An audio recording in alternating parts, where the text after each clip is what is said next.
This is a video about a song that broke YouTube.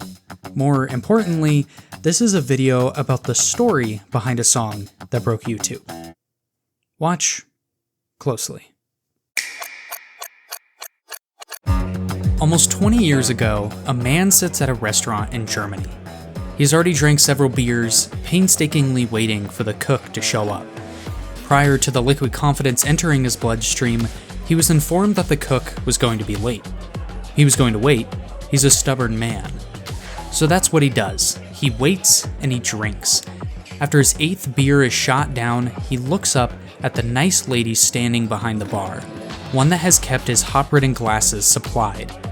He feels like $1 million, and he says to her, "Oh, you look like a gummy bear." She's taken aback, likely one of the more creative names someone has called her at the bar. She was like, "Oh?" I said, "Yes." "No, you're my gummy bear." "No." And then the man says something that will change children's media forever. A drunken statement that would eventually become charred into every kid's head that had internet access in the late 2000s. Just 5 simple words that have now been heard over 3.4 billion times on YouTube alone. And it made click. "I am your gummy bear." If you have grown up with YouTube in your life, it is likely that you stumbled across this video. I was first shown it one day after elementary school from a friend.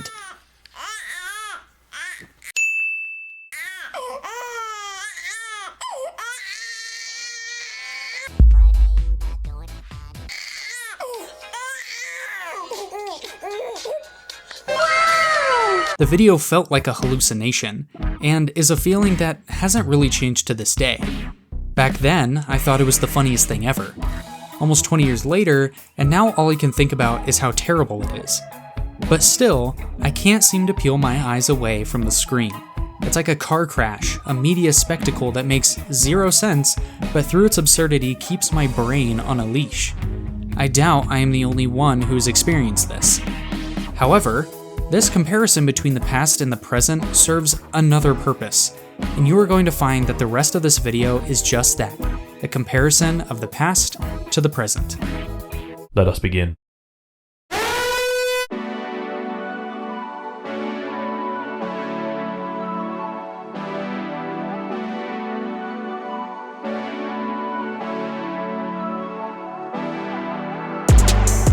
In the wild west of YouTube around 2007, videos like the Gummy Bear song didn't make it very far.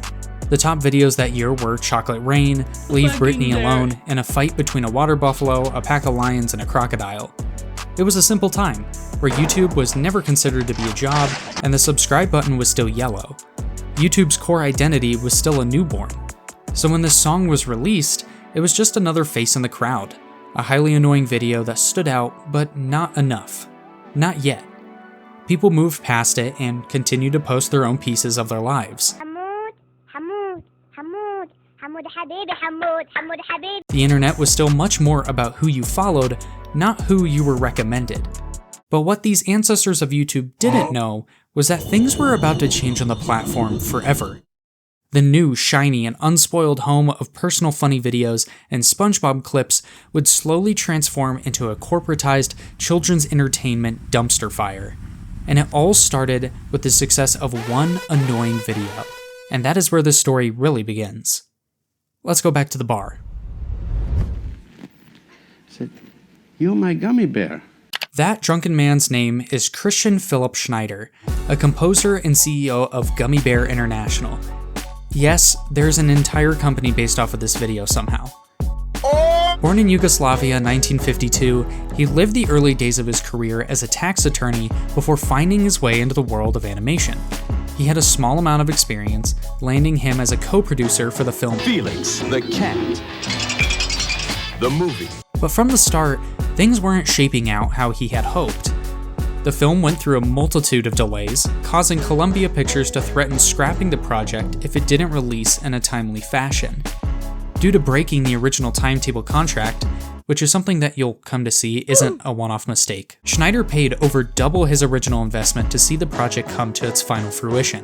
Thousands of dollars, hundreds of stressful hours, and tens of lawyer conversations later, and the film would be released. Neither audiences nor critics liked it very much, but a lesson was learned from this that would go on to change Schneider's life forever.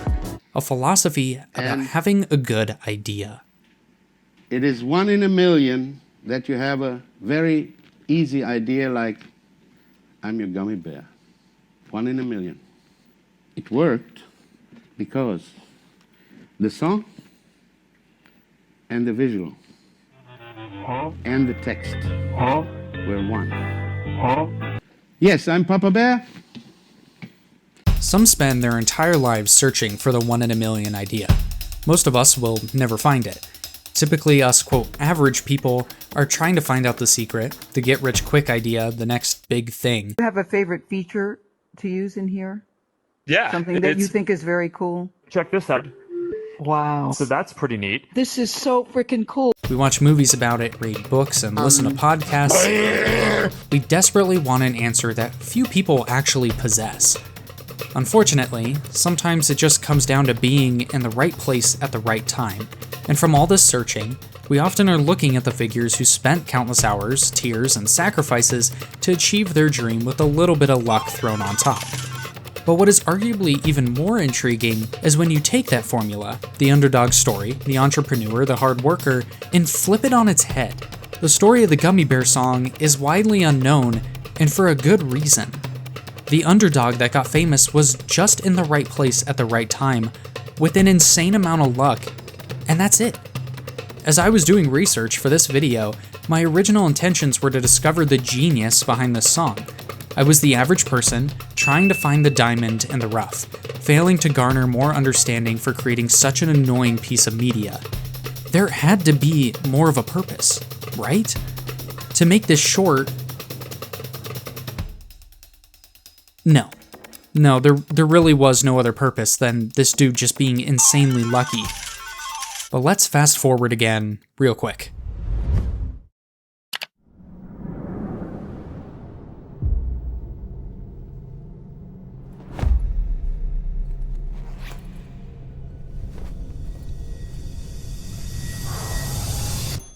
Bazinga! The year is 2016 and the internet is in complete chaos. It's an election year, with candidates trying to out-memify one another as much as they possibly can.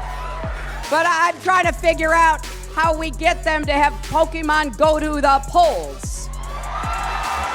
It's a year where standing as still as possible is somehow an internet trend. And don't forget about my beloved Ken Bone. I love you, Ken Bone. I love you. But of course, there was one event, one calling that sent the entire world into a complete downward spiral soon after. Haram, the release of the Baby Shark song. To this day, over 8 years later, this is the most viewed video on YouTube. 14 billion views. Nothing has even come close to that figure yet. This was the first time since the Gummy Bear song that children's media on YouTube completely dominated. Since then, we have been in utter turmoil as the corporate children overlords scam the YouTube system every day. Well, once again, going back, over the years before the release of the Baby Shark song, the Gummy Bear song was finding its way into all sorts of corners around the internet and internet culture as a whole. It was shared between kids at school, played repeatedly on family computers, and likely drove parents to taking away many, many phones. Oh my god. What are you doing? Give me one reason why I shouldn't go in the bowl. I have to text people back. No. Oh my god. One person even bit someone because of this song. It was chaos. But as the waters settled, YouTube culture meandered its way through a multitude of different personalities. These were the golden days. But of course, someone had to come along and ruin it again.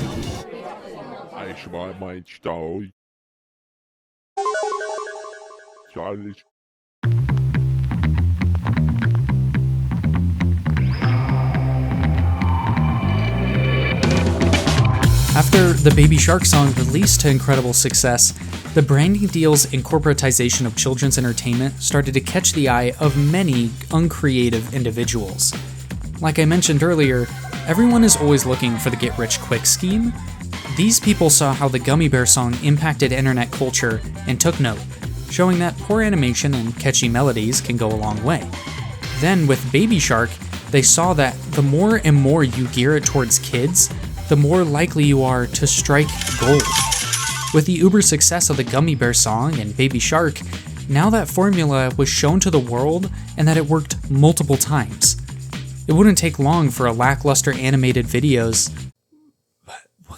Why would I write a sentence like that? It wouldn't take long for lackluster animated videos to slowly start popping up across YouTube, accompanied with terrible covers of children's music.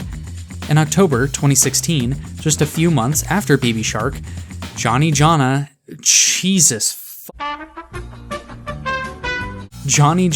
Yes Papa released.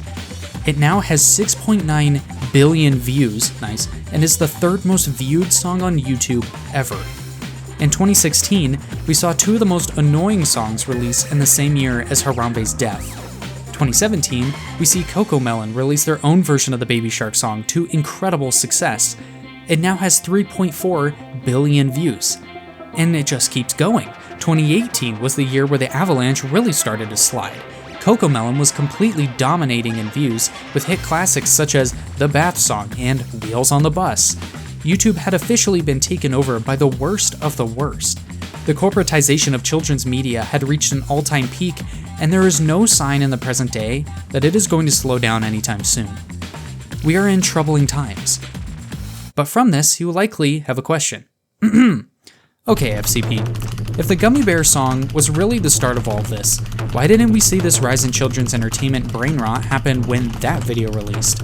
Wouldn't it make more sense to put the majority of the blame on the Baby Shark song? Why yes, dear viewer, that is a wonderful question. To answer that question, I have a theory. Let's go back again.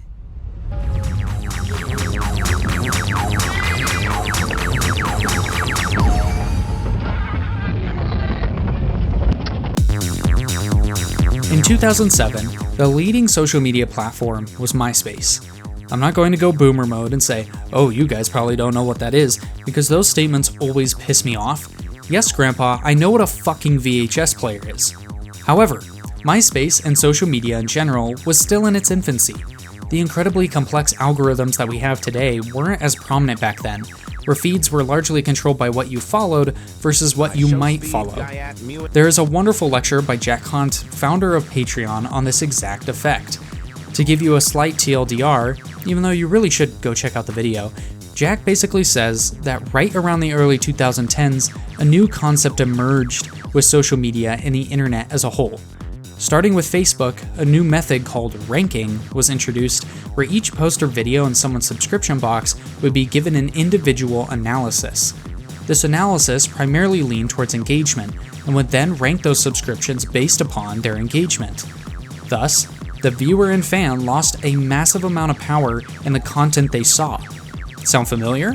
Besides the point, this came to fruition after the Gummy Bear song reached its heyday, and I believe it is because of this that the Gummy Bear song largely stuck to YouTube and MySpace for a long time, where it was still incredibly noticed, but not necessarily imitated.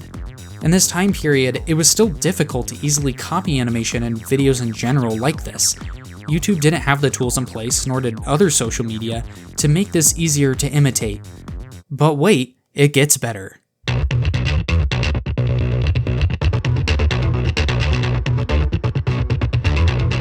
You have any special talent?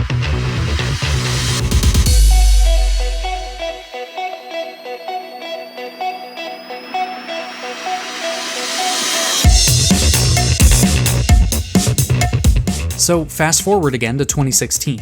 Ranking has now been in the works for quite some time, and access to video creation and animation was starting to become more mainstream. And look at what song starts to dominate the dance and electronic genre right around the middle of the year. The Gummy Bear song, right around the exact same time as the Baby Shark song. Coincidence? I think not! The company who created this video, Pinkfong, pulled together a ton of resources into researching what trends children are interested in. From this data, I suspect that they started to catch on to the cultural revival of the Gummy Bear song and wanted to latch on quickly to the idea. Now that the internet has reached a period where content was more supplied on recommendation than actually following someone, the target had completely moved into position. They just had to let the arrow fly. So where are we today? Well, to start, the Gummy Bear song is alive and well. I still see it pop up in memes every now and then, and Schneider is still milking everything he can out of the IP. Funny enough, a film was actually announced for this movie that was going to star John Travolta and then was cancelled. The film, Gummy Bears 3D, was accused of misleading the public after garnering over £3 million, roughly $3.8 million US dollars for the stupid Americans like me out there, and only dedicated, quote, at most 11% towards the film's production. Shocker. The guy who couldn't hit deadlines or adequately budget a film was not hitting deadlines nor adequately budgeting a film?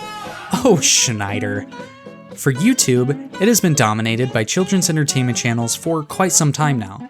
Many have written essays about these topics, others have just accepted it as fate, and at the end of the day, my essay is just a theory. We may never know why exactly these channels have changed the entire face of YouTube by profiting off of children. It seems that they are always unfazed by the copyright and sensitive content filters, bully smaller creators by throwing dozens of copyright claims their way for using children's nursery rhymes, and make a ridiculous amount of money doing all of this. These videos have little to no effort put into them, are made by predatory companies, and YouTube has simply sat back and watched the carnage unfold. It truly is something special. Does it feel good? You see, there is no call to action for this essay, no lesson to be learned. It simply is an interpretation of our childhood's entertainment and how one video started something that would grow out of control. To go back for a second, yet again, last time I promise, Schneider was no genius. He was a man with failures under his belt, beers in his system, and was just a man in the right place at the right time, hitting on a girl that was absolutely not interested. It really is quite gross thinking about how a children's entertainment tycoon stemmed from catcalling. Anyway, there's a reason not many of you know who this guy is either. Neither did I. But we know the work he produced, the one video that changed the internet and YouTube forever. And I will give him that. Like him or hate him, he really did change everything. We remember his video as kids, and we try to forget about it as adults. Many of us are always searching for the 1 in a million idea. For Schneider, it was the 1 in a million idea that found him. It's time to stop! I can't believe I just wrote an entire essay about the Gummy Bear song. Oh my god. Guys, I have stooped to new lows here. I mean, it was an interesting story, don't get me wrong, but like, you know, I saw it pop up on my feed the other day. It's like, oh man, it's like, this was a thing. Oh my god. And now look at where we are. 8 pages into an essay. Oh man. This is sort of awkward. I usually don't really know what to say at the end of the video. This is pretty awkward. I should probably end the video here.